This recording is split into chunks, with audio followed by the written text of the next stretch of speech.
Hello అండి. చలికాలం వస్తే చాలు పిల్లలకు జలుబు, దగ్గు స్టార్ట్ అయితాయి కదా! నేనైతే ఈ చిట్కా ఫాలో అవుతున్నాను. మీరు కూడా ఇలా చేయండి. నేను వచ్చేసి సబ్జాకు, తమలపాకు, తులసాకు, 2 లవంగం, పసుపు అయితే తీసుకున్నాను. ఈ సబ్జాకు, తులసాకు, తమలపాకు శుభ్రంగా కడుక్కోవాలన్నమాట. వేరే గిన్నెలో హాఫ్ వరకు వాటర్ పోసుకొని ఈ ఆకులన్నీ అందులో వేసుకోవాలి. తర్వాత 2 లవంగాలు, పసుపు కూడా వేసుకోవాలి. వేసుకొని స్టవ్ మీద గిన్నె పెట్టి స్టవ్ ఆన్ చేయాలి. ఇలా చాలాసేపు మరగనివ్వాలండి. ఇలా మరిగించుకున్నాక రోజుకు 2 పూటలు ఆవిరి పట్టియాలి. మార్నింగ్, నైట్ అనమాట.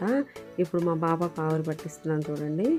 ఇలా బెడ్షీట్ మొత్తం ఫుల్గా కవర్ చేసి మార్నింగ్ లేవంగానే నైట్ నిద్రపోయే ముందైతే ఇలా 3 డేస్ చేస్తే జలుబు, దగ్గు తొందరగా తగ్గుతుందండి.